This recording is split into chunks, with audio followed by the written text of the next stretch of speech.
लोगों का जो चल रहा है वो आपको मिल जाएगा। चलिए दोस्तों शुरू करते हैं आज का सेशन। चलिए पहला क्वेश्चन आपकी स्क्रीन पे बताएंगे। देखो बोला गया है कैल्शियम सल्फेट डाइहाइड्रेट, ठीक है, किसका रासायनिक नाम है ना, आपसे पूछा गया किसका ये रासायनिक नाम है। तो अगर सूत्र की बात करें फॉर्मूला की, तो फॉर्मूला हो जाएगा ये। क्या आप लोग मुझे बता सकते हैं क्या? देखो इसका केमिकल नेम, रासायनिक नाम तो ये हो गया कैल्शियम सल्फेट डाइहाइड्रेट। इसका कॉमन नेम क्या है? तो इसका कॉमन नेम है दोस्तों जिप्सम, यानी जो कैल्शियम सल्फेट डाइहाइड्रेट है वो जिप्सम का ही क्या है, रासायनिक नाम है। करेक्ट आंसर आप लोगों का हो जाएगा ऑप्शन नंबर ए। दोस्तों जब आप लोग जिप्सम को गर्म करेंगे तो आप लोगों को क्या मिलता है, CaSO4.12H2O, ठीक है। तो इसका अगर रासायनिक नाम की बात करी जाए, केमिकल नेम की, तो कैल्शियम सल्फेट हेमीहाइड्रेट। हेमी का मतलब होता है दोस्तों आधा, और इसका अगर कॉमन नेम की बात करें, साधारण हम लोग इसको किस नाम से जानते हैं, POP यानी प्लास्टर ऑफ पेरिस के नाम से। चलिए दोस्तों नेक्स्ट क्वेश्चन देखो, आपकी स्क्रीन बड़ा बड़ा लिखा हुआ है आप लोगों का कैल्शियम सल्फेट हेमीहाइड्रेट, तो आपका हो जाएगा POP, और जो डाइहाइड्रेट हो जाएगा वो आपका हो जाएगा ये। दोस्तों अभी आप लोगों का ये भी पूछा गया था कि जिप्सम को कितने टेम्परेचर पे गर्म करें जिससे आप लोगों का ये प्लास्टर ऑफ पेरिस में कन्वर्ट हो जाए। तो टेम्परेचर ध्यान रखिएगा दोस्तों 373 केल्विन, अगर सेल्सियस में पूछे तो 100 डिग्री सेल्सियस। देखो ये आप लोगों को एनसीईआरटी में बड़े बड़े अक्षरों में लिखा हुआ है ना, इससे बहुत क्वेश्चन पूछा जाता है इस टेम्परेचर पे। चलिए नेक्स्ट क्वेश्चन आपकी स्क्रीन पे, हाइड्रोजन और ऑक्सीजन से पानी का निर्माण किसका एक उदाहरण है, ये किस प्रकार की अभिक्रिया है? तो देखिए हाइड्रोजन और ऑक्सीजन से अगर आपने वाटर बना दिया तो यहां पर आपके पास में दो अभिकारक थे, दो रिएक्टेंट थे, प्रोडक्ट आप लोगों का एक बना, उत्पाद एक बना। तो जब दो या दो से ज्यादा अभिकारक मिलकर एक उत्पाद बनाते हैं तो ऐसी अभिक्रिया को बोलते हैं कॉम्बिनेशन यानी संयोजन अभिक्रिया। तो करेक्ट आंसर आप लोगों का ऑप्शन नंबर सी हो जाएगा। आ गई बात समझ में? चलिए ठीक है, ये आप लोगों को देखिए कॉम्बिनेशन रिएक्शन यानी संयोजन अभिक्रिया के दो एग्जांपल दिए हुए एनसीईआरटी में। अब इससे भी बहुत क्वेश्चन पूछे गए, इससे भी आप लोगों के बहुत क्वेश्चन पूछे गए। एक चीज आप लोग ध्यान रखना, इस बार आरआरबी जेईई में क्या पूछा गया है कि यार हाइड्रोजन और ऑक्सीजन से बनता है वाटर, तो आप लोगों से इनकी स्टेट यानी अवस्था पूछी गई है। दोस्तों ध्यान रखिएगा, हाइड्रोजन आप लोगों का गैसीय अवस्था में लिया जाता है, ऑक्सीजन गैसीय अवस्था में लिया जाता है, और जो पानी बनता है आप लोगों का वो लिक्विड स्टेट में बनता है। देखो ध्यान रखिए इस चीज को, है ना, विशेष ध्यान रखिए। चलिए नेक्स्ट क्वेश्चन आपकी स्क्रीन पे बताओ। दोस्तों लेंस के सामने, चाहे कोई सा भी लेंस हो, जब इसके सामने आप लोग कोई वस्तु रखोगे तो उसका कोई ना कोई प्रतिबिंब बनेगा। तो आपको पता है मैग्निफिकेशन यानी आवर्धन किसको बोलते हैं? जो इमेज बनी, जो प्रतिबिंब बनी, उसकी हाइट क्या है? हाइट ऑफ इमेज, प्रतिबिंब की ऊंचाई, बट्टे जो वस्तु रखी थी उसकी ऊंचाई क्या होती है? Height of object. तो ध्यान रखिएगा ये किसके बराबर होता है? कोई बता सकता है क्या? ये होता है V/U के बराबर, जहां पर V क्या है, लेंस से कितनी दूरी पर प्रतिबिंब बना है, और U क्या है, लेंस से कितनी दूरी पर आपने ऑब्जेक्ट यानी वस्तु को रखा है। तो V/U ध्यान रखिएगा ये होगा। अब जल्दबाजी में B आप लोग आंसर दे देते हो, ये किसके लिए है? तो मिरर यानी दर्पण के द्वारा जो प्रतिबिंब बनता है उसका आवर्धन हम लोग इस सूत्र से निकालते हैं। दोनों में कंफ्यूज हो जाते हैं, -V/U प्लस V/U। तो ये प्लस V/U तो आता है आप लोगों का लेंस में, और ये आता है आप लोगों का मिरर यानी दर्पण में। चलिए नेक्स्ट क्वेश्चन आपकी स्क्रीन पे देखो, V/U, इससे उठा उठा के सीधे क्वेश्चन बना दिया आप लोगों का। चलिए नेक्स्ट क्वेश्चन आपकी स्क्रीन पे, क्वेश्चन में आप लोगों से पूछा गया है कास्टिक सोडा का जो यूज होता है वो कहां पर नहीं होता है। क्या आपको पता है कास्टिक सोडा किसको बोलते हैं? जी सर, देखिए दोस्तों जो सोडियम हाइड्रोक्साइड होता है ना, इसे ही हम लोग किसके नाम से जानते हैं? इसको कास्टिक सोडा के नाम से जानते हैं। अब इस कास्टिक सोडा का यूज क्या है? क्या मैंने आपको 2 दिन पहले बताया था? क्या मैंने आपको बताया था एक प्रक्रिया होती है क्लोर अल्कली प्रोसेस, क्लोर क्षारक प्रक्रिया। तो इस प्रक्रिया में क्या बनता है? सोडियम हाइड्रोक्साइड बनता है, मैंने आपको बताया था अगर ध्यान हो तो इसके देखिए यूज क्या क्या है। देखो एनसीईआरटी में यहां पर इसके यूज लिखे हुए हैं, और इसी से आप लोगों का क्वेश्चन बना दिया। सर क्या क्या यूज है? आइए एक एक यूज की हम लोग बात करते हैं। धातुओं से ग्रीज हटाने के लिए, जैसे कई बार क्या होता है कोई मेटल होता है, जैसे अगर हम लोग बात करें गाड़ी के पार्ट्स में स्पेशली, तो उनके ऊपर क्या जम जाती है? ग्रीस जम जाती है, ये ग्रीस इसको बोलते हैं। तो उसको हटाने के लिए इसका इस्तेमाल किया जाता है। दूसरा इस्तेमाल बताओ, साबुन तथा अपमार्जक यानी सोप और डिटर्जेंट बनाने में, तो डिटर्जेंट बनाने में इसका इस्तेमाल होता है। देखो और क्या बोला जा रहा है? कागज बनाने के लिए, पेपर बनाने के लिए, है ना। तो पेपर एंड पल्प इंडस्ट्री आप लोग बोल सकते हो। करेक्ट आंसर आप लोगों का ऑप्शन नंबर बी हो जाएगा। क्लियर है? चलिए नेक्स्ट हम लोग बात करते हैं आर्टिफिशियल फाइबर बनाने के लिए। ठीक है सर, किसमें इस्तेमाल नहीं होता है मैं आपको बता दूं। ठीक है, अमोनिया के निर्माण में इसका कोई कार्य नहीं होता। सर कपड़ा उद्योग में कैसा होता है, अगर आप लोग ध्यान से देखोगे क्या लिखा हुआ है, फाइबर बनाने में यानी रेशे बनाने में। तो जो कपड़े बनते हैं वो रेशे से तो बनते हैं। रेशे क्या होते हैं, बिल्कुल छोटे छोटे धागे जैसे, तो रेशे मिलके ही तो कपड़ा बनता है, फैब्रिक बनता है। फिर उस फैब्रिक से आप लोगों के क्लॉथ बनते हैं, पहनने लायक कपड़े बनते हैं। अमोनिया का जो निर्माण होता है वो आपका सोडियम हाइड्रोक्साइड से नहीं होता है, कास्टिक सोडा से नहीं होता। तो करेक्ट आंसर आप लोगों का ऑप्शन नंबर सी हो जाएगा। आगे बात समझ में। चलिए नेक्स्ट क्वेश्चन आपकी स्क्रीन पे बताएंगे।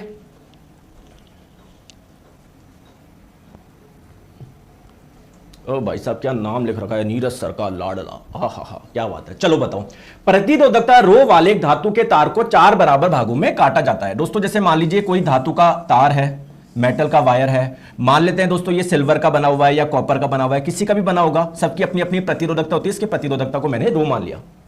अब दोस्तों आपने इसको 4 भागों में बांट दिया, 1 2 है ना, तो एक भाग ये हो गया, दूसरा ये हो गया, तीसरा ये, चौथा ये हो गया। तो इसकी प्रतिरोधकता कितनी हो जाएगी दोस्तों, इसकी प्रतिरोधकता उतनी ही रहेगी, क्योंकि प्रतिरोधकता का मान लंबाई चौड़ाई इस पे निर्भर नहीं करता। आप सोचो यार इसकी लंबाई तो सर बहुत कम है, 1/4 ही है, तो इसकी प्रतिरोधकता कम हो जाएगी। नहीं, प्रतिरोधकता उतनी ही रहती है। प्रतिरोधकता का मान यानी रेजिस्टिविटी की जो वैल्यू होती है किस चीज पर डिपेंड करती है, 2 चीजों पर डिपेंड करती है। एक तो पदार्थ पर, मतलब भाई सिल्वर का है, कॉपर का है, किसका है, ठीक है, एक तो मटेरियल पे डिपेंड करती है, दूसरा किस पे डिपेंड करती है, तापमान यानी टेम्परेचर पे। अगर टेम्परेचर में चेंज करोगे तब जाके उसकी रेजिस्टिविटी यानी प्रतिरोधकता में चेंज आएगा। चले आगे आ जाओ, नेक्स्ट क्वेश्चन आपकी स्क्रीन पे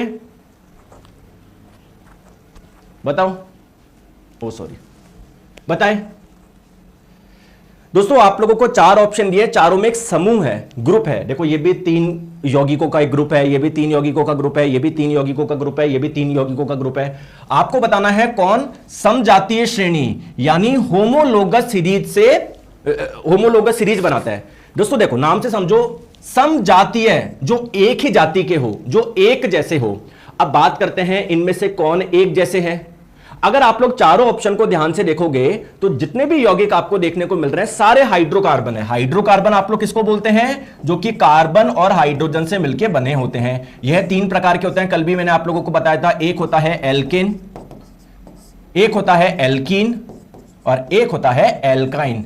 और एल्केन का जनरल फॉर्मूला होता है CnH2n+2, एल्कीन का होता है CnH2n और एल्काइन का होता है CnH2n-2। तो अगर आप लोग ध्यान से देखोगे, जैसे कार्बन की संख्या 2, अगर ये एक एल्केन होगा तो हाइड्रोजन की संख्या क्या होनी चाहिए, 2 × 2 4 + 2 6 होनी चाहिए। तो अगर 6 हो रहा है तो ये एक एल्केन है। यहां पर कार्बन की संख्या 2, हाइड्रोजन की जस्ट डबल, तो कार्बन की संख्या n, हाइड्रोजन की जस्ट डबल, यानी ये क्या है, एक एल्कीन है। तो क्या ये एक ही जाति के हैं क्या, नहीं सर, ये एल्केन है, ये एल्कीन है, तो ये एक जाति से संबंधित नहीं है। बोलो बात सही है क्या, बात सही है या नहीं है। आ गई, तो correct answer option number A हो जाएगा। अब देखिए दोस्तों कौन सा श्रेणी से संबंधित है, अच्छा ये पूछा जा रहा है, तो ये तो नहीं है।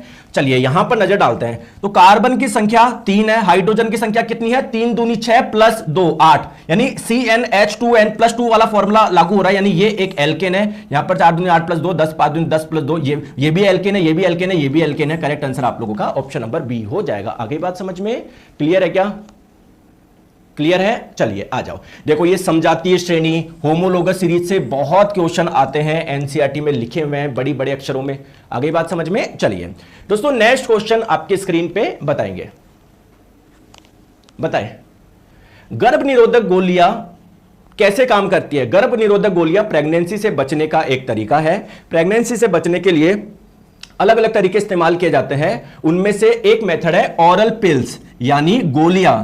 और गोलियां कौन सी गोलियां, जो कि आप लोग मुंह में रखते हैं। अब आप लोग बोलोगे सर गोलियां तो मुंह में ही रखी जाती है, माउथ के माध्यम से ली जाती है। नहीं दोस्तों, प्रेगनेंसी से बचने के लिए जो गोली आती है, मैं आपको, आप जान के शायद शौक होगे, कुछ कुछ गोलियां सीधे नीचे रखी जाती है ना, तो इसलिए इनमें साफ लिखा है ओरल पिल्स यानी मुंह से लेने वाली गोलियां।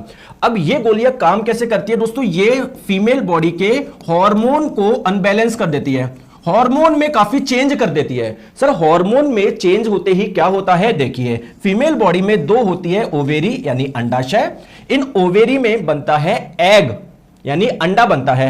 और दोस्तों ये एग अगर इस महीने इस वाले अंडाशय से बना तो अगले महीने इससे, फिर उसके अगले महीने इससे, फिर उसके अगले महीने इससे, तो ओवेरी यानी अंडाशय से जो एग बनता है फिर वो कहां पर चला जाता है, इस ट्यूब में आ जाता है। इस ट्यूब का नाम है फैलोपियन ट्यूब यानी डिंब वाहिका। तो एग यानी अंडे का निकल के इस ट्यूब में आना, इस प्रक्रिया को बोलते हैं क्या बोलते हैं, ओव्यूलेशन बोलते हैं। और हिंदी में आप लोग इसे बोलते हैं अंडोत्सर्जन। आगे बात समझ में। तो दोस्तों जैसे ही ये गोलियां ली जाती है हार्मोन में काफी चेंज आ जाता है, एग निकल के यहां पर आ ही नहीं पाता, तो ओव्यूलेशन यानी अंडोत्सर्जन नहीं होगा।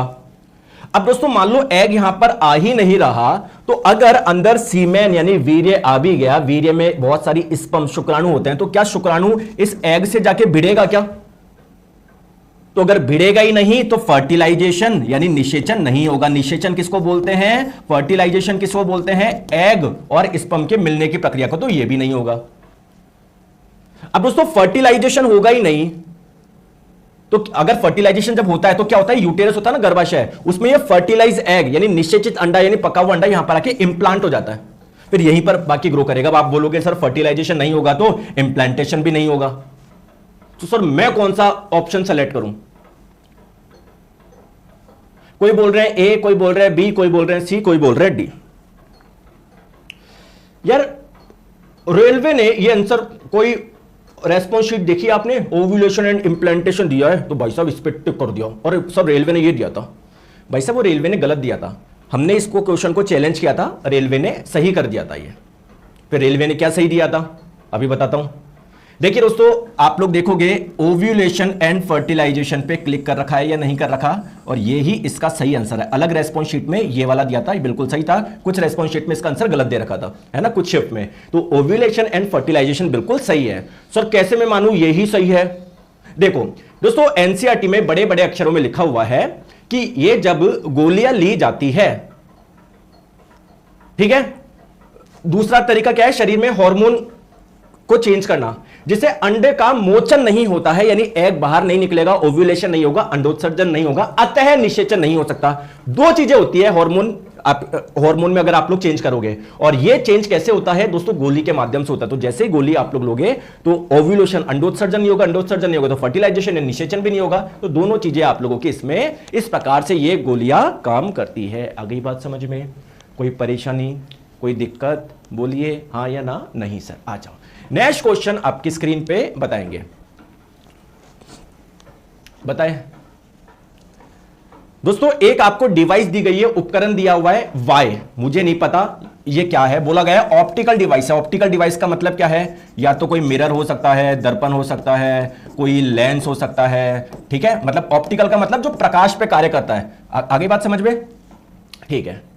तो अगर ये फोकल लंबाई इसकी पॉजिटिव है तो क्या होगा, देखिए आपको पता है मिरर दो टाइप के होते हैं, लेंस भी दो टाइप के होते हैं। तो कॉन्वेक्स मिरर यानी उत्तल दर्पण की बात करो या कॉन्वेक्स लेंस की बात करो, दोनों की फोकल लेंथ होती है पॉजिटिव। तो अगर इसकी फोकल लेंथ पॉजिटिव आ रही है तो इसका मतलब या तो वह कॉन्वेक्स मिरर यानी उत्तल दर्पण है, या वह आप लोगों का कॉन्वेक्स लेंस है, उत्तल लेंस है। तो बताओ बताओ, ऑप्शन नंबर सी आ रहा है आपका सभी का। चलिए नेक्स्ट क्वेश्चन आपकी स्क्रीन पे बताएंगे आपका। हालांकि चैप्टर अब नई वाली एनसीईआरटी से हट गया है, लेकिन हमको पिछली बार तक तो था, तो मैं बताऊंगा इसका। मेंडलीव का आवर्त नियम क्या कहता है? दोस्तों आपको पता है बहुत अलग अलग तत्व है, hydrogen, helium, lithium, beryllium, boron, carbon, nitrogen, oxygen. तो इन तत्वों को हम लोगों को क्या करना है, इनकी गुणों के आधार पर अलग अलग क्या करना है, रखना है, बांटना है। तो मेंडलीव साहब ने बताया कि अगर हम लोग इन तत्वों को इनके बढ़ते हुए परमाणु द्रव्यमान यानी एटॉमिक मास में सेट करेंगे तो दोस्तों कुछ समय के बाद में प्रॉपर्टीज यानी गुण रिपीट होना शुरू हो जाएंगे। यानी इनके अनुसार तत्वों के जो गुण होते हैं, इनके परमाणु द्रव्यमान के आवर्ती फलन होता है। आवर्ती फलन का मतलब क्या है, जैसे मान लीजिए 20 हमारे पास में तत्व है, जैसे ही आप लोग इन तत्वों को बढ़ते हुए परमाणु द्रव्यमान में सेट करोगे, देखोगे फिर जैसे इससे ज्यादा परमाणु द्रव्यमान वाला तत्व ना, उसकी विशेषता बिल्कुल इसकी जैसी हो जाएगी, रिपीट, इससे ज्यादा वाले का इसकी जैसे, ऐसे रिपीट होना शुरू हो जाएगी। ठीक है, तो करेक्ट आंसर आप लोगों का ऑप्शन नंबर डी हो जाएगा। आई बात समझ में। चलिए दोस्तों इसका आंसर बताएंगे। ये बहुत अच्छा क्वेश्चन है, बहुत अच्छा क्वेश्चन है, बहुत बहुत।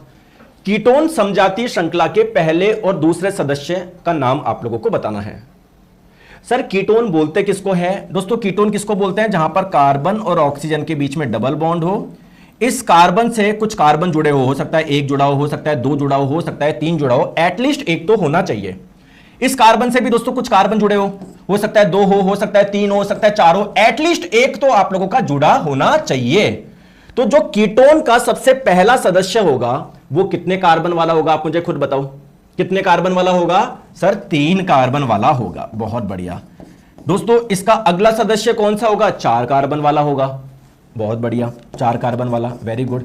और दोस्तों आपको पता है जब भी कीटोन का नामकरण करते हैं ना तो लास्ट में आप लोग एक प्रत्यय लगाते हो ऑन करके।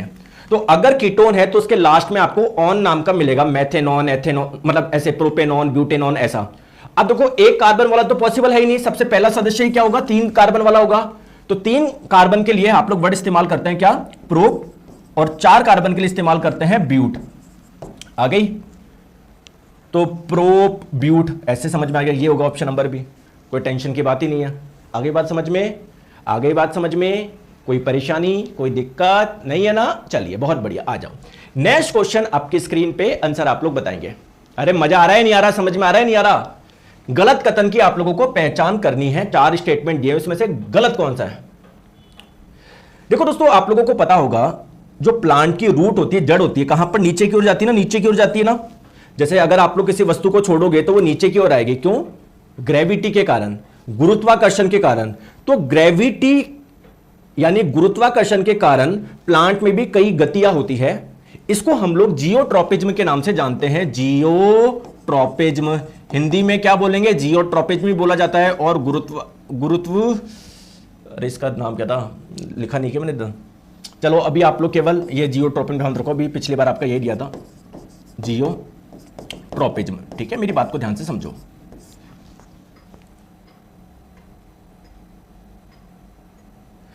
तो दोस्तों अगर जड़ नीचे जा रही है तो कहीं ना कहीं ये जियोट्रॉपिज्म का ही तो एक उदाहरण है। बिल्कुल सिमिलरली क्या होता है, कई बार प्लांट के कुछ पार्ट पानी की ओर गति करते हैं तो इसको बोलते हैं हाइड्रोट्रॉपिज्म। तो हाइड्रोट्रॉपिज्म बेसिकली क्या है? प्लांट की मॉइस्ट एरिया यानी पानी वाली जगह पर गति करने को आप लोग बोलते हैं हाइड्रोट्रॉपिज्म। दोस्तों कई बार प्लांट क्या होता है, जो प्रकाश होता है प्रकाश की दिशा में या प्रकाश की दिशा के विपरीत क्या करता है? गति करता है। तो उसको बोलते हैं फोटोट्रॉपिज्म। जैसे सनफ्लावर को आप लोग देखोगे सूरज के प्रकाश की तरफ ये झुक जाएगा, यानी प्रकाश को रेस्पॉन्ड कर रहा है। तो क्या एक फोटोट्रॉपिक प्लांट है क्या? बिल्कुल। दोस्तों आपका ये इनकरेक्ट हो जाएगा, इनकरेक्ट हो जाएगा। Option number B. क्लियर है क्या? क्लियर है? चले आगे, आगे आ जाओ। नेक्स्ट क्वेश्चन आपके स्क्रीन पे ध्यान से देखिए। ऐसा क्वेश्चन हमने पिछली बार भी किया था, शायद कल किया था। बताओ, 2 तार ए और बी एक ही पदार्थ से बने हुए हैं। देखिए दोस्तों 2 तार है आपके पास में, एक है ए और एक है बी। ये एक ही पदार्थ से बने हैं, मतलब अगर ये है कॉपर का तो ये भी कॉपर का। तो अगर एक ही पदार्थ से बने तो इनकी प्रतिरोधकता भी समान होगी। अगर इसकी प्रतिरोधकता रो है तो इसकी प्रतिरोधकता भी रो ही होगी। बोला जा रहा है उनकी लंबाई समान है, तो उनकी लंबाई समान है इसका मतलब अगर इसकी लंबाई एल है तो इसकी लंबाई भी क्या होगी? एल होगी। लेकिन इनका क्रॉस सेक्शन एरिया अलग अलग है। ठीक है, इसका अलग है और इसका अलग है, हो सकता है कम हो ज्यादा भी, क्वेश्चन में देख लेंगे। बोला जा रहा है कि अगर इस ए वाले तार का रेजिस्टेंस, इसको मैंने आर ए बोल दिया, और इस वाले तार का रेजिस्टेंस दोस्तों कितना है? आर बी है। बोला जा रहा है ये जो रेजिस्टेंस है ये इसके रेजिस्टेंस का क्या है? 9 गुना है। तो ये मैंने लिख दिया। अब बोला जा रहा है कि तार ए की त्रिज्या का तार बी की त्रिज्या से अनुपात आप लोगों को बताना है। इसकी रेडियस अगर स्मॉल आर ए है और इसकी रेडियस स्मॉल आर बी है तो इनका अनुपात आप लोगों को बताना है। ये कैसे बताएंगे अभी मैं आपको बताता हूं। पहले दोस्तों इस तार का प्रतिरोध कैसे निकालेंगे? इसकी प्रतिरोधकता गुना इसकी लंबाई ये है बटे इसका एरिया। तो ये एरिया कैसे निकालेंगे? अगर त्रिज्या आपको दी गई है तो पाई आर स्क्वायर, और इसको बराबर कर दो 9 गुना इसका डिस्टेंस क्या हो जाएगा? प्रतिरोधकता गुना लंबाई बटे ये एरिया। एरिया कैसे निकालेंगे? पाई इंटू रेडियस का स्क्वायर। आगे बात समझ में? कोई परेशानी? तो देखिए रो इंटू एल से रो इंटू एल काट देंगे, पाई से ये पाई कट जाएगा। तो यहां पर मैं क्या लिख दूं? ये आर बी का स्क्वायर इधर आ जाएगा और नीचे आर ए का स्क्वायर आ जाएगा। ये किसके बराबर हो जाएगा? 9। दोनों साइड आप लोग अंडर रूट ले लो तो ये स्क्वायर हट जाएगा, सिंपल आर बी बन जाएगा। ये स्क्वायर हट जाएगा, सिंपल आर ए बन जाएगा। 9 का अंडर रूट कितना हो जाएगा? 3 हो जाएगा। तो ए की त्रिज्या का बी की त्रिज्या से अनुपात बताना है। देखो बी का ए से अनुपात है 3, तो ए का बी से क्या हो जाएगा, 1:3 हो जाएगा। देखो गलत कर रहे हो ना, लगा लो 9:1। एक बच्चा है, नाम रख रखा है ड्रीम रेलवे एएलपी। तो भाई साहब जब आपका ड्रीम रेलवे एएलपी है, मतलब ड्रीम जब आपका एएलपी है, तो सारा ध्यान क्लास में होना चाहिए ना। तो ऐसी गलती कर रहे हो तो फिर आपको बनोगे क्या एएलपी है? एएलपी बनोगे क्या? एएलपी छोड़ो, ग्रुप डी भी नहीं बनोगे। सर क्लास का टाइम 10 बजे रखा जाए। जी मिथिलेश जी, क्लास का टाइम 10 बजे ही है, लेकिन दोस्तों समझ जाओ समझ जाओ समझ जाओ। अरे एक्चुअली क्या है, कई बार आने में लेट हो जाता है, इसलिए सॉरी। 10 बजे ही रहेगा अपनी क्लास का टाइमिंग। आगे बात समझ में क्लियर है? चलो आ जाओ, नेक्स्ट क्वेश्चन आपकी स्क्रीन पे बताएंगे। बताओ। हाँ जी साक्षी जी, करेंगे एनटीपीसी के लिए भी, टेंशन मत लीजिए। तारे की स्पष्ट स्थिति में थोड़ा बहुत परिवर्तन होता रहता है, क्योंकि जैसे दोस्तों जब जैसे मान लो ये हम पृथ्वी पर है, ये यहां पर स्टार है, तारा है। एक्चुअली में तारे को अगर आप देखो ना, टिमटिमाते नजर आएंगे, मतलब कभी इनकी पोजीशन ये नजर आती है, कभी इनके पास में, कभी इसके ये वाली, मतलब एक फिक्स पोजीशन आपको नजर नहीं आती। इसी वजह से आप लोगों को टिमटिमाता हुआ नजर आता है वो। बताए तो इसका कारण क्या है? देखिए दोस्तों, आपको मैं बता दूं कि पृथ्वी के चारों ओर क्या है, वायु है। जहां तक वायु है उसे बोलेंगे वायुमंडल। अब होता क्या है कि इस वायुमंडल को अलग अलग परतों में बांटा जाता है। क्यों? क्योंकि यहां की वायु अलग टाइप की, यहां की अलग टाइप की, यहां पर अलग टाइप की, कहीं पर डेंसिटी ज्यादा, कहीं पर कम।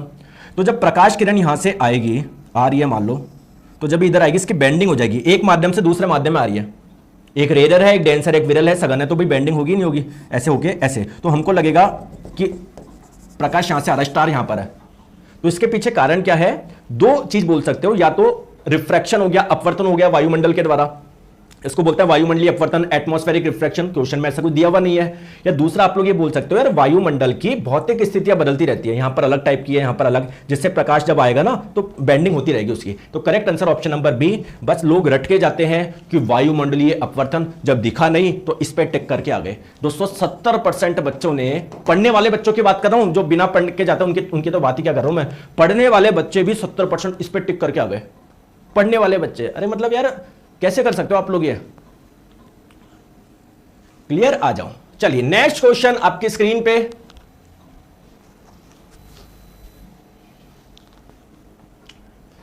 मानव हृदय में डायस्टॉल के दौरान निम्नलिखित में से कौन सी घटना होती है?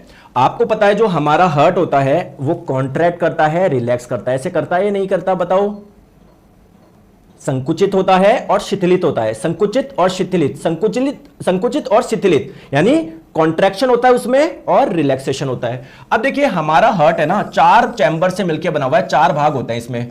ऊपर वाले 2 को बोलते हैं ऑरिकल यानी आलिंद, नीचे वाले को बोलते हैं वेंट्रिकल यानी निलय। तो दोस्तों ऐसा नहीं है कि ये चारों एक साथ संकुचित होते हैं, एक साथ रिलैक्स होते हैं। ऊपर के 2 अगर संकुचित होंगे उस दौरान नीचे के 2 रिलैक्स होंगे, या ऊपर के 2 जब रिलैक्स होते हैं तो ये नीचे के क्या होंगे, संकुचित होंगे। तो नीचे वाले को बोलते हैं वेंट्रिकल यानी निलय। तो ये हमारा लेफ्ट वेंट्रिकल, बाया निलय, अरे पढ़ लो समझ लो, और ये राइट वेंट्रिकल, दाया निलय। बहुत सारे बच्चे ऐसे हैं जिनको क्वेश्चन नहीं आता बस, लेकिन लगे हुए किसमें, A B C D A B. अरे आप लोगों को मैं जो समझा रहा हूं इस पे ध्यान दो। अगर आपको नहीं भी आता होगा, कॉन्सेप्ट समझोगे तभी तो चीजें समझ में आएगी। या ए बी सी डी करने से क्या होगा, एक भी बच्चे का सही नहीं है, ए से लेकर डी तक सारे आ गए। बहुत कम बच्चे तो इसमें ध्यान लगा रहे हैं कि हाँ यार सर क्या समझा रहे हैं, मैं इधर ध्यान लगाता हूं। ठीक है, आ जाओ। अब दोस्तों होता क्या है, कॉन्ट्रैक्शन और रिलैक्सेशन के लिए एक अलग टर्म इस्तेमाल किया जाता है, क्या? सिस्टॉल। सिस्टॉल किया जाता है संकुचन के लिए, और एक होता है आप लोगों का डायस्टॉल। यह किया जाता है किसके लिए? डायस्टॉल। यह किया जाता है किसके लिए? रिलैक्सेशन के लिए, शिथिलन के लिए। अब दोस्तों ध्यान रखो, ये दोनों चीजें देखी जाती है हमारे वेंट्रिकल यानी निलय से। यानी जब निलय में कॉन्ट्रैक्शन होगा, संकुचन होगा, तो इसे आप लोग बोलेंगे सिस्टॉल, और जब निलय में रिलैक्सेशन होगा, शिथिलन होगा, तो इसको बोलेंगे डायस्टॉल। ठीक है, तो डायस्टॉल के दौरान कौन सी घटना होती है? अब देखो डायस्टॉल के दौरान क्या होगा, ये जो इसमें रिलैक्सेशन होगा, इसमें रिलैक्सेशन होगा, यानी वेंट्रिकल निलय फैलेंगे इनका। तो जब कोई चीज दबती है तब उसका प्रेशर ज्यादा होता है, और जब कोई चीज फैलती है तो प्रेशर कम होता है, तो अगर ये संकुचित होते तो यहां पर अगर कोई ब्लड होता तो वो बाहर निकलता, लेकिन ये फैल रहा है, अंदर प्रेशर कम हो रहा है, तो हाई प्रेशर से लो प्रेशर की ओर ब्लड आता है, तो इस दौरान ब्लड अंदर एंटर करेगा, तो blood enter the ventricle, option number D. कर लिया, ए बी सी सारे ध्यान लगा लिए, समझने में ध्यान जा नहीं रहा, जब मैं बोल रहा हूं इस पे ध्यान दीजिए, आप लोग इधर मत दो ए बी सी डी, नहीं आता है तो छोड़ो, इस पे समझो ना मैं क्या समझा रहा हूं आप लोगों को, ठीक है। आ जाओ, नेक्स्ट आपके स्क्रीन पे बताएंगे कौन सा औषधीय पौधा रक्तचाप यानी रक्त दाब के इलाज के लिए, ब्लड प्रेशर के लिए इस्तेमाल किया जाता है, जिनको ब्लड प्रेशर की प्रॉब्लम रहती है, तो बताओ ये सर्पगंधा, इसका इस्तेमाल होता है, ध्यान रखिए आप लोग, correct answer option number A हो जाएगा। चलिए नेक्स्ट, तो आगे चलने से पहले आपको पता है ना 25 जनवरी रात्रि 8 बजे क्या होने वाला है, बताओ। चलिए सर आ जाओ, आ जाओ। अब दोस्तों आपको यहां पर एक क्वेश्चन दिया हुआ है, एक चुंबक को जब कुंडली के पास ले जाया जाता है, जैसे मान लो ये कोई एक कॉइल है, कुंडली किसको बोलते हैं, तार को ही बोलते हैं, तार अगर अलग अलग आपके शेप में होता है तो उसको बोलते हैं कॉइल यानी कुंडली। अब दोस्तों होता क्या है, इसके पास में कोई मैग्नेट है, चुंबक है, जब भी किसी चुंबक को इसके पास में लेकर जाओगे या इसको दूर लेके जाओगे तो दोस्तों क्या होगा, इसमें करंट इंड्यूस हो जाती है, विद्युत धारा उत्पन्न हो जाती है, इसको बोलते हैं प्रेरित विद्युत धारा। अब क्वेश्चन यह है कि ये करंट की वैल्यू ज्यादा कब होगी दोस्तों, अगर आप लोग चुंबक को बहुत तेजी से आसपास लेके जाओगे, गति बढ़ाओगे, तब इसमें करंट ज्यादा इंड्यूस्ड होगी।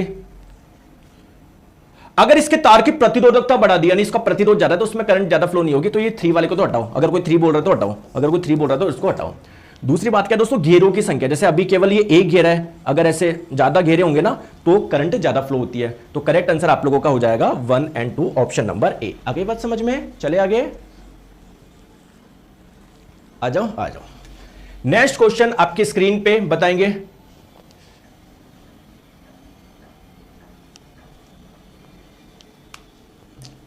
निम्नलिखित में से कौन सा सतत विकास के लिए आवश्यक 5R का हिस्सा नहीं है। दोस्तों अगर हम लोग चाहते हैं सस्टेनेबल डेवलपमेंट तो कुछ चीजें हम लोगों को करनी पड़ेगी, तो ये जो कुछ चीजें करनी है उसको 5R से प्रदर्शित किया जाता है। क्या कुछ चीजें, वो क्या है, आ जाओ। पहला तो रिफ्यूज, ऐसी चीजों को इस्तेमाल करने से मना करना जो हमारे पर्यावरण के लिए सही नहीं है।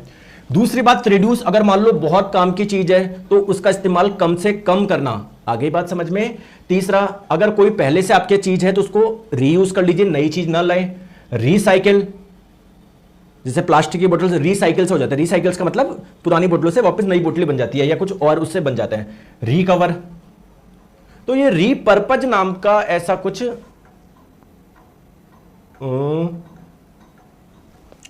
अरे इसको रीयूज बोलेंगे, रीयूज बोलेंगे, इसकी इंग्लिश गलत लग दी, पुनः उपयोग को रीयूज बोलते हैं। रिफ्यूज मैंने आपको बता दिया, रिसाइकिल मैंने बता दिया, रीजनरेशन नाम का ऐसा कोई 5R में सिद्धांत नहीं है। चले आगे आ जाओ। नेक्स्ट क्वेश्चन, गैर बायोडिग्रेडेबल प्लास्टिक से संबंधित निम्नलिखित में से 3 वाक्य जानवरों, पौधों और हमारे आसपास के वातावरण पर उनके प्रभाव को दर्शाते हैं। दोस्तों जो प्लास्टिक है ना, जो कि नॉन बायोडिग्रेडेबल है, मतलब प्लास्टिक को कहीं पर पटक दोगे तो बैक्टीरिया या फंगस इसको छोटे पार्ट में नहीं तोड़ सकते, ये अपघटनीय नहीं है, तो इसका प्रभाव एनिमल्स पे भी पड़ता है, प्लास्टिक का प्लांट्स में भी पड़ता है, हमारे आसपास के वातावरण में भी पड़ता है। कैसे पड़ता है, अगर जला दोगे तो इससे बहुत हानिकारक गैस निकलती है, तो जो हमारे पर्यावरण के लिए नुकसानदायी है। अगर आप मिट्टी में कहीं पर पटक दोगे तो उस मिट्टी को खराब करेगी है, तो मिट्टी में वो पौधे उग ही नहीं पाएंगे। और प्लास्टिक ऐसा भी नहीं, पानी में डाल दोगे गल जाएगा, भाई कागज वगैरह कर जाते हैं, तो मिट्टी की उर्वरकता को कम करते हैं, सही बात है। जानवर अगर इसको गलती से खा गए तो उनके लिए घातक हो सकते हैं, नालियों को जाम कर देते हैं।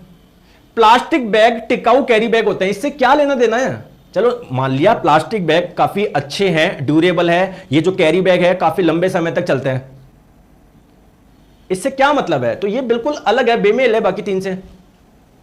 बोलो आ जाओ, कौन सी अभिक्रिया संयोजन अभिक्रिया दर्शाती है। संयोजन अभिक्रिया किसको बोलते हैं, कॉम्बिनेशन, जहां पर 2 या 2 से ज्यादा अभिकारक मिलकर एक उत्पाद बना रहे हैं। तो देखो यहां पर एक उत्पाद बन रहा है इन 2 से, तो ये एक कॉम्बिनेशन यानी संयोजन अभिक्रिया है। चलिए बताएं,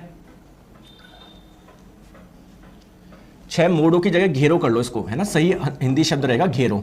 6 घेरों वाली धारा प्रवाहित करने वाली वृत्ताकार कुंडली का चुंबकीय क्षेत्र। देखो देखिए दोस्तों, ये मान लो एक वृत्ताकार कुंडली है, इसमें करंट फ्लो हो रही है, तो जब इसमें करंट फ्लो होती है एक मैग्नेट की भांति व्यवहार करेगी और इसके चारों ओर मैग्नेटिक फील्ड होगा। अब मान लो इसमें तो केवल एक घेरा था, अगर 1 2 3 4 5 6 से बहुत ज्यादा घेरे हो तो जब इसमें करंट फ्लो होगी ना तो इसका चुंबकीय प्रभाव बहुत ज्यादा होता है। तो चुंबकीय प्रभाव का मान किस किस पर निर्भर करता है? एक तो इसमें प्रवाहित होने वाली करंट पर, करंट ज्यादा तो ये एक इसका जो चुंबकीय क्षेत्र होगा वो ज्यादा होगा। दूसरी महत्वपूर्ण बात, अगर घेरों की संख्या ज्यादा होगी तब भी चुंबकीय क्षेत्र ज्यादा होगा। तो अगर किसी में 6 घेरे हैं तो इसमें इसके मुकाबले 6 गुना होगा यार। चलिए आगे बात समझ में आ गई। चलिए नेक्स्ट क्वेश्चन आपकी स्क्रीन पे बताएंगे। निम्नलिखित में से कौन सा तत्व सबसे अधिक विद्युत धनात्मक है? इलेक्ट्रोपॉजिटिव आप लोग किसे बोलते हैं? सर क्या इस क्लास को टीजीटी साइंस के लिए ले सकते हैं क्या? प्लीज बता दीजिए। अगर आपके टीजीटी में जनरल साइंस आती है, सामान्य विज्ञान आती है, बिल्कुल ले सकते हैं। ठीक है, तो अलग थोड़ी यार। एक चीज मुझे बताओ, अब जैसे लीवर है ना, आप कोई बच्चा एसएससी की तैयारी कर रहा है मान लो, ठीक है, तो ऐसा थोड़ी कि लीवर रेलवे वाले बच्चों के लिए लीवर अलग होता है, एसएससी वाले बच्चों के लिए लीवर अलग होता है? आ जाओ। तो कौन सा तत्व सबसे अधिक विद्युत धनात्मक है? विद्युत धनात्मक किसको बोलते हैं? देखिए आपको पता है, जैसे सोडियम की बात करी जाए तो जब ये एक इलेक्ट्रॉन डोनेट करता है तो उसमें पॉजिटिव चार्ज आता है। तो जो भी इलेक्ट्रॉन डोनेट करता है उसमें पॉजिटिव चार्ज आता है, धनावेश आता है। तो जो इलेक्ट्रॉन डोनेट कर सकते हैं वो इलेक्ट्रो पॉजिटिव होंगे, विद्युत धनात्मक होंगे। और इलेक्ट्रॉन डोनेट कौन कर सकते हैं? मेटल, धातु धातु धातु धातु। अब सर यहां तो चारों ही धातु है, तो किसमें धात्विक गुण ज्यादा है, मेटेलिक कैरेक्टर ज्यादा है, ये कैसे पता पड़ेगा? तो हमारी जो पीरियोडिक टेबल होती है, मॉडर्न पीरियोडिक टेबल, आधुनिक आवर्त सारणी, इसमें ऊपर से नीचे आने पर क्या होते हैं? धात्विक गुण बढ़ते हैं, मेटेलिक कैरेक्टर बढ़ते हैं, और लेफ्ट से राइट पे जाने पर धात्विक गुण कम होते हैं। तो अगर हम लोग बात करें पहले वर्ग की,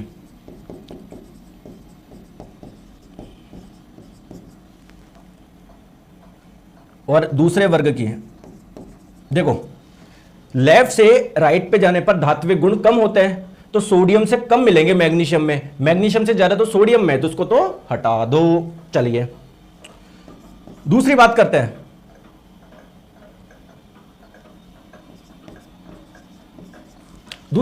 हैं। कैल्शियम से ज्यादा होंगे पोटेशियम में, क्योंकि पोटेशियम लेफ्ट में, पोटेशियम से ज्यादा होगा रूबिडियम में, रूबिडियम से ज्यादा होंगे सीजियम में, क्योंकि नीचे आने पर धात्विक गुण बढ़ते हैं, तो सीजियम में सबसे ज्यादा होगा। ऑप्शन नंबर ए इसका करेक्ट आंसर हो जाएगा। क्लियर है? मन्ना लाल सैनी जी, कोई ऑफलाइन बैच अभी नहीं है आपका, ऑनलाइन ही बैच है आपका, ठीक है? चलिए बताएं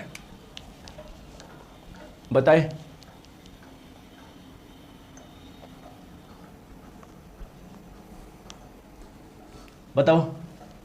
एक गोलाकार दर्पण एक सीधा और छोटा प्रतिबिंब बनाता है। सीधा का मतलब क्या है? इरेक्ट इमेज बनाता है, और छोटा ही बना रहा है, डिमिनिश्ड बना रहा है। तो इस दर्पण के बारे में आपका क्या कहना है? दोस्तों ऐसा कौन सा मिरर है जो हमेशा वर्चुअल यानी आभासी प्रतिबिंब बनाता है? क्योंकि आभासी प्रतिबिंब हमेशा सीधा होता है। बताओ। तो मैंने आपको कल भी बताया था, कॉन्वेक्स मिरर उत्तल दर्पण के सामने वस्तु को यहां पर रख दो, यहां पर रख दो, यहां पर, वो हमेशा सीधा प्रतिबिंब बनाता है। तो यह दर्पण कौन सा है आप लोगों का? और सीधा प्रतिबिंब होता है आभासी, तो आपका बी हो जाएगा। और ये दर्पण कौन सा है? कॉन्वेक्स यानी उत्तल। और उत्तल दर्पण की जो फोकस दूरी होती है, जो फोकल लंबाई होती है, जो फोकल लेंथ होती है, पॉजिटिव होती है। तो बी एंड सी आप लोगों का करेक्ट आंसर हो जाएगा। Option number C. आई बात समझ में? चले चले चले चले चले चले बताओ। अरे डी कहां से लगा रहे हो आप? ये मिरर जो कॉनकेव थोड़ी होगा, कॉन्वेक्स होगा। चलिए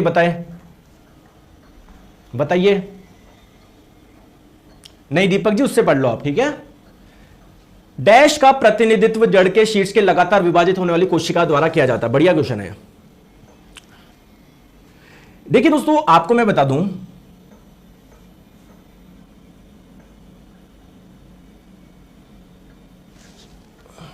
ये मेरिस्टेमेटिक टिश्यू होगा, गलत टाइप हो गया, मेरिस्टेमेटिक टिश्यू होगा, मेरिस्टेमेटिक उत्तक होगा ये। देखो दोस्तों, प्लांट में अलग अलग टाइप के टिश्यू पाए जाते हैं। प्लांट में जितने भी टिश्यू पाए जाते हैं उसको दो पार्ट में आप लोग विभाजित कर सकते हैं। एक तो मेरिस्टेमेटिक टिश्यू यानी विभज्योतक उत्तक, और एक होता है आप लोगों का परमानेंट यानी स्थायी उत्तक। बात समझ में आ गई क्या दोस्तों? ये जो उत्तक जिन कोशिका से मिलकर बना होता है, उन कोशिका में यानी सेल में क्या होता रहता है? सेल डिवीजन यानी कोशिका विभाजन होता रहता है। यानी यही वाले टिश्यू है जो कि ग्रोथ के लिए यानी वृद्धि के लिए रेस्पॉन्सिबल है। अब ये वाले टिश्यू भी आपके 3 टाइप के होते हैं, आगे बात समझ में। तो दोस्तों एक तो होता है आप लोगों का एपिकल मेरिस्टेमेटिक टिश्यू यानी शीर्षस्थ, विभज्योतक, उत्तक। सर ये वाले उत्तक कहां पर मिलते हैं? जैसे मान लो जो तना है ना, तने की टिप पे मिलते हैं, जो प्लांट की जो रूट्स होती है जड़, जड़े की टिप पे आपको मिलते हैं। तो जड़ का जो शीर्ष है, शीर्ष का मतलब जड़ का सिरा की बात होनी जा रही है, इसकी बात हो रही है, इसकी, या तने के टॉप पर या टिप पर कौन सी कोशिकाएं होती है, किस उत्तक की कोशिकाएं होती है जिनमें प्रॉपर्ली बार बार डिवीजन होता रहता है, कोशिका विभाजन होता रहता है, तो ये मेरिस्टेमेटिक टिश्यू की बात हो रही है यहां पर। ठीक है, चलिए बताओ, आ जाओ नेक्स्ट क्वेश्चन आपके स्क्रीन पे, बताइए दोस्तों। आपको यहां पर कुछ फैक्टर बताए गए हैं जो कि किडनी की सक्रियता को कम कर देते हैं, जिससे किडनी मतलब की एक्टिविटी थोड़ी कम हो जाती है, किडनी ढंग से काम नहीं कर पा रही, और शरीर में जहरीले अपशिष्ट के संचय को बढ़ावा देते हैं। क्योंकि यार दोस्तों किडनी के पास में जब ब्लड जाता है, इस ब्लड में जो भी वेस्ट है किडनी तो फिल्टर करती है, अगर किडनी ढंग से काम नहीं करेगी तो ये जो वेस्ट होगा आपकी बॉडी में रह जाएगा। तो आप लोगों को गलत विकल्प चुनना है, बताओ किसकी वजह से सक्रियता कम नहीं होती, गलत विकल्प आप लोगों को चुनना है।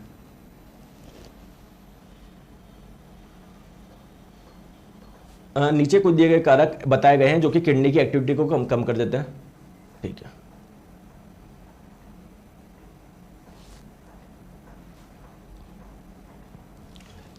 दोस्तों अगर कोई व्यक्ति धूम्रपान नहीं कर रहा तो क्या उसकी किडनी की एक्टिविटी कम हो जाएगी क्या? ये तो अच्छी बात है, तो correct answer option number A हो जाएगा। अगर दोस्तों किडनी के पास में ब्लड नहीं जाएगा तो किडनी क्या ढंग से काम कर पाएगी क्या? क्योंकि ब्लड के माध्यम से ऑक्सीजन भी जाती है, किडनी को भी तो ऑक्सीजन चाहिए होती है। तो अगर इसके पास में ब्लड जा ही नहीं रहा तो ना किडनी को एनर्जी मिलेगी, और ना ब्लड जा ही नहीं रहा तो ये फिल्टर किसको करेगी? तो यार ये दिक्कत वाली बात है दोस्तों। कुछ इन्फेक्शन हो गया बॉडी में जिससे लीवर आप लोग का ढंग से काम नहीं कर पा रहा, किडनी आपसे ढंग से काम नहीं कर पा रही, कोई चोट वगैरह लग गई बहुत ज्यादा जिससे हमारी किडनी प्रभावित हो गई। ठीक है, तो ये आप लोगों का इनकरेक्ट है, ऑप्शन नंबर ए। आ जाओ,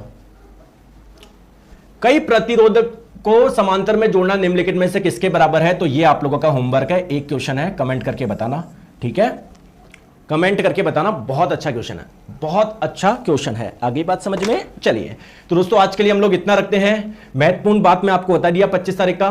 बाकी एलपी वाले जो बच्चे हैं वो सीबीटी 2 की तैयारी में लग जाइए। बेसिक साइंसिंग बहुत महत्वपूर्ण है, पूरे 50 मार्क्स का आएगा। ये बैच आप लोगों का शुरू हो चुका है, शिखर बैच, बिल्कुल लाइव बैच है, डेली 3 बजे इसकी क्लास चलती है। और जो निर्माण बैच है उसकी क्लास आप लोगों की 1 बजे चलती है। तो आज जो हमारा चालू होने जा रहा है वो कौन सा होगा? मतलब force and laws of motion यानी बल एवं गति के नियम पढ़ रहे हैं, जिसकी 2 क्लास हो चुकी है, आज तीसरी क्लास है। बिल्कुल दोस्तों बेसिक से बैच है, जुड़ो, तैयारी को बेहतर करिए, शानदार करिए। लाइव प्लस वीओडी आप लोगों का ये बैच है, कंप्लीट थ्योरी बैच है, डेली लाइव क्लास इसमें चलती है 1 बजे।